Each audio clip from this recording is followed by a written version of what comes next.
Вся семья внезапно умирает, и выживает только самая маленькая девочка. А на похоронах она замечает одну странную деталь. Дорогие зрители, прежде чем мы продолжим, напишите в комментариях, где вы находитесь. Нам правда интересно узнать, из какого вы города. Приятного просмотра.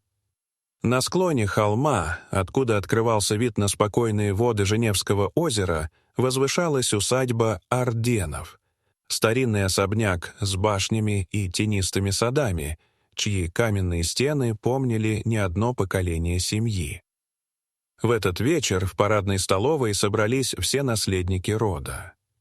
Во главе стола сидел Густав Арден, владелец агропромышленного концерна, человек, чье имя уважали не только в Швейцарии, но и за ее пределами. Рядом с ним его супруга Изабель, женщина с усталым взглядом и отрешенной улыбкой.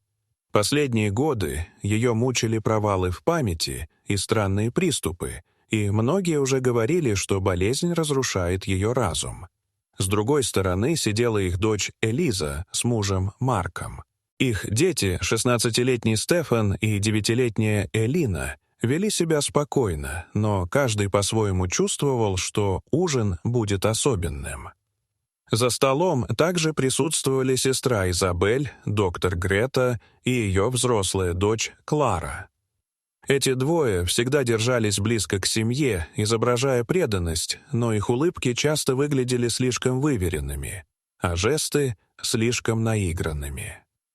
Когда блюда были поданы, Густав встал. Его голос, твердый и торжественный, эхом разнесся под высоким сводом. «Моя жизнь подходит к новому этапу. Я решил отойти от дел и передать наследство семье». В комнате воцарилась тишина. Слышно было только мерное тикание старых часов. Густав распределил имущество прямо за столом. Компании, Элизе и ее мужу Марку, фермы, Элине, коллекцию автомобилей и апартаменты в Париже, Стефану. Грете и Кларе он оставил лишь скромную ренту и оплачиваемое жилье в городе. На мгновение их лица окаменели, но они быстро натянули учтивые улыбки. Никто не заметил, как в их взглядах промелькнула злость. В завершение трапезы Изабель вошла с яблочным пирогом с корицей. Аромат свежей выпечки наполнил зал. Все взяли по кусочку, кроме Элины, у которой была аллергия на корицу. Девочка выбрала ванильное мороженое. Первые минуты сопровождались легкими разговорами, но вдруг Густав схватился за голову, его дыхание стало хриплым, и он рухнул. Паника охватила всех присутствующих. В тот же момент Изабель пошатнулась и упала. За ней Стефан, потом Элиза и Марк. Один за другим они обессиленно опускались на пол, их лица бледнели. Вскоре все лежали неподвижно. Только Элина сидела, спокойно доедая свое мороженое. Она подняла глаза и прошептала, обращаясь к бездыханным родным: «Простите меня. Так должно было быть». Особняк наполнился криками прислуги, потом тишиной. Вызванные врачи лишь подтвердили страшное — смерть от отравления цианидом. Подозрение сразу пало на Изабель, ведь именно она испекла пирог. Газеты писали о трагедии, и скоро назначили похороны.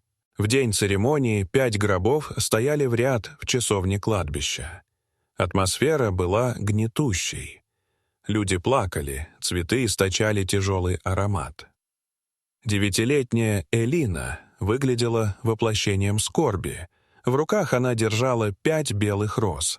Подойдя к гробам, она шептала: «Один дедушке, один бабушке, маме, папе и брату». Затем громко сказала: «Я хочу одну последнюю фотографию». Последнее семейное фото. Присутствующие переглянулись, не понимая. Но девочка настояла. Гробовщик, смутившись, взял ее телефон и сделал снимок. Камера щелкнула. Когда изображение появилось на экране, все ахнули. Поверх фотографии вспыхнула фраза: «Вам двоим не уйти».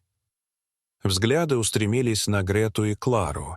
Они побледнели, дыхание у них сбилось. Что это за шутка? — пробормотала Клара дрожащим голосом. «Я ничего не вставляла, это появилось само по себе», — спокойно ответила Элина.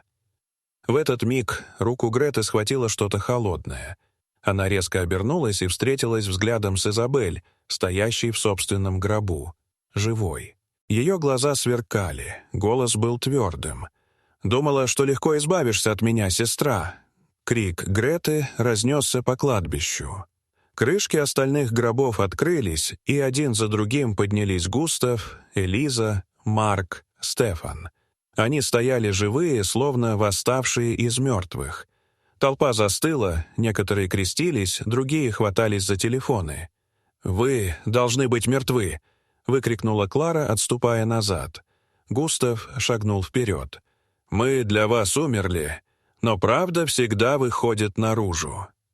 Элина подняла телефон и передала офицерам полиции записи со скрытой камеры и фотографии странных таблеток. На кадрах отчетливо было видно, как Грета подмешивает яд и обсуждает с дочерью план обвинить Изабель. «Это они, офицер. Это была моя тетя и Клара», — сказала девочка спокойным, уверенным голосом. Полиция действовала быстро. Наручники звякнули на руках Греты и Клары. Те сопротивлялись, кричали, проклинали семью Арденов. «Это богатство должно было быть нашим. Вы все должны были умереть!» — визжала Клара.